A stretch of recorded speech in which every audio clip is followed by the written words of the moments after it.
India is not going to be buying Russian oil anymore.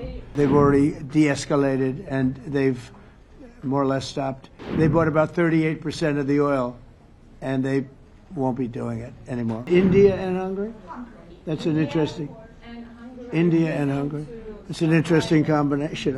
Refuse to stop buying Russian oil. Well, India is not going to be buying Russian oil anymore. And Hungary is sort of stuck because they have one pipeline that's been there for years and years and years, and they're inland. They don't have sea. They don't have sea. And I spoke with the very great leader of Hungary, and they are, it's very hard for them to get oil. I understand it. Hungary's in a very interesting position because they can't have ports. They're surrounded by land.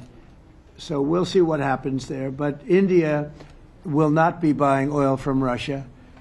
And they've already de-escalated and they've more or less stopped. They're pulling back.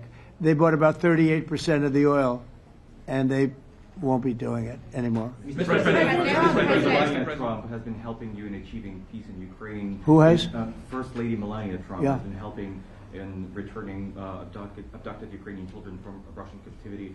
President Zelensky, do you appreciate those efforts? How do you assess them? And did you ask her to step in and to help you? No, she wanted to do it. She just felt very strongly about the children. And she's done a really good job, I think, in bringing it to the fore. We have a lot of children involved. Now, it's some people say it's 20,000 and some people say it's 300. There's a big difference between that, so nobody really knows. But she felt very strongly about the children. She thinks about the children all the time. President Trump, if you okay tomahawks to Ukraine, what's going to happen if the United States is in a conflict and we need the tomahawks? Do we have enough? That's a problem. We need tomahawks, and we need a lot of other things that we've been sending over the last 4 years to Ukraine. We've been, we gave them a lot. Now we have a different situation. We send it to the European Union. They pay for it and all that, and they have plenty of money. But it's beyond the money. We need tomahawks, and we need a lot of other weapons that we're sending to Ukraine. One of the reasons we want to get this war over is exactly that.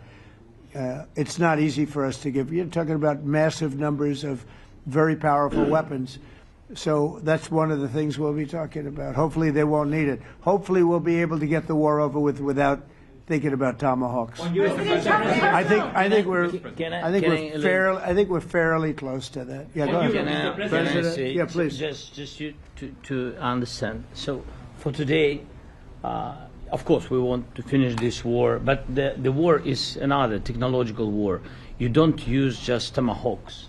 If you want to target a military goal, you need thousands of drones.